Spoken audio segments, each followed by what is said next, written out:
Both the original Final Fantasy VII and the remake contain some of the best opening sequences in a video game, in my humble opinion. So how do they measure up against Final Fantasy XV with 4 dudes pushing a car? Let's get on. Look, this is kind of a no-brainer for me. This is probably not even a fair comparison, but I still thought it might be fun to put this video together comparing the opening sequences of Final Fantasy VII Remake and Final Fantasy XV. The opening sequence to the original Final Fantasy VII is just awesome. It starts off with kind of an ominous moving through the stars, which makes sense because the game's plot thematically revolves around the planet. Then there's the iconic close-up of Aerith, and when you play the game for the first time, you have no idea who she is. She's just kind of this mysterious female character at this point. Then there's the legendary panning out paired with the amazing perfect music composed by Nobuo Uematsu, which in my opinion kind of makes the sequence what it is. It starts panning in and they very intentionally cut in footage of this speeding train. Then these characters, who we later find out are Biggs, Jesse, and Wedge, jump off the train and attack the guard soldiers. Barret runs off the train and tells Cloud to follow him. And I love the dynamic between Cloud and Barret. There's tension between them. Barret brought a mercenary along with them because they needed extra help on this mission, and he chose Cloud based on the fact that Tifa knows him. But clearly he doesn't really trust Cloud at this point. And the rest of Avalanche are pretty friendly towards Cloud, but he is very cold towards them, very apathetic about the planet, and he's very one and done. Once this job is finished, he will go on his merry way. He's only in it for the money, and he's not even interested in learning any of their names. So the opening sequence was changed for Final Fantasy VII Remake. I found this quote from producer Yoshinori Kitase on the PlayStation blog. The original version went straight into the bombing mission. We wanted that feeling that things were already underway. You were in the middle of the action. Yet if you immediately went from there into the panic caused by the bombing mission afterwards, you wouldn't understand the impact it had on the inhabitants' everyday lives before that event interrupted them. That's why we started with this domestic kind of scene. So the remake starts out in what appears to be a wasteland of sorts. Everything looks dry, barren, and empty. But seemingly appearing out of nowhere in the middle of this barren wasteland, there's the bustling industrial city of Midgar, the center of the world, if you will. I like that the developers decided to go in this direction.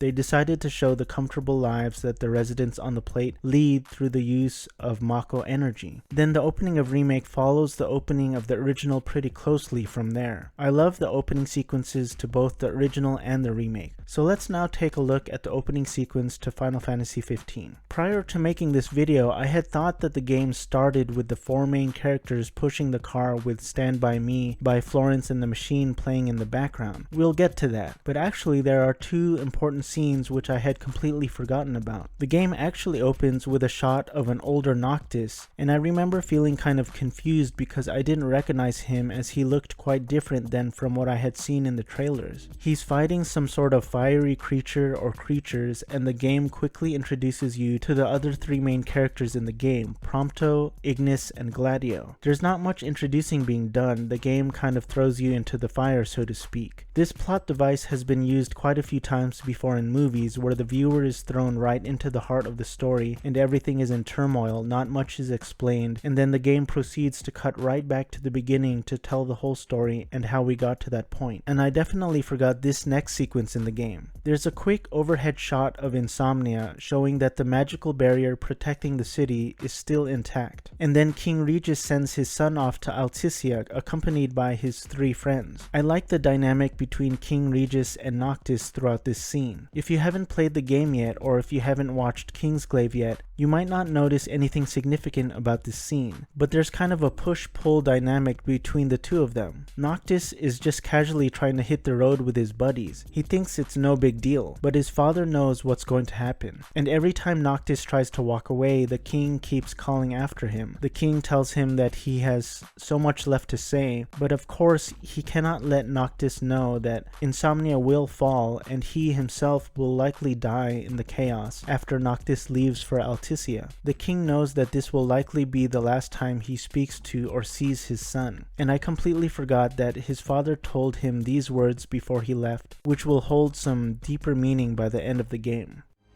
Walk tall, my son.